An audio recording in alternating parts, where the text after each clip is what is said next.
வணக்கம். வணக்கம். நம்மளோட சித்த மருத்துவத்தில் காயக்கற்பம் அப்படின்ற ஒரு வார்த்தை கேள்விப்பட்டிருப்போம். அது யாருக்காக யூஸ் பண்ணுறாங்க, எதுக்காக யூஸ் பண்ணுறாங்க, அதோட பங்கு என்ன சித்த மருத்துவத்தில், அது எதற்காக சித்தர்கள் கண்டுபிடிச்சாங்க காயக்கற்பத்தை? ஓகே, காயக்கற்பம் அப்படின்ற அந்த வார்த்தை வந்து 2 இடத்துல நமக்கு வந்து பயன்படும்.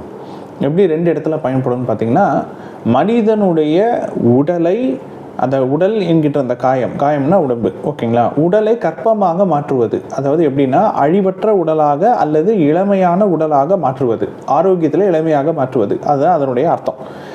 இங்கிலீஷில் சொல்லணும்னா ஆன்டி ஏஜிங்னு சொல்லுவாங்க. வயோதிகத்தை குறைத்து இளமையாக மாற்றுவது, அந்த ப்ராசஸ் தான் காயம் கற்பம். காயம்னா உடம்பு, கற்பம்னா அழிவற்றது அப்படின்னு அர்த்தம். அந்த கற்பத்துக்கும் வந்து பார்த்திங்கன்னா உங்களுக்கு வந்து அளவுகோல்லாம் இருக்குது. இப்போ நீங்கள் வந்து முந்தைய காலத்தில் கற்ப கோடி ஆண்டுகள்னு சொல்லுவாங்க. அப்போது அது என்னென்னா, கற்பம்ன்றது இத்தனை கோடி ஆண்டுகள்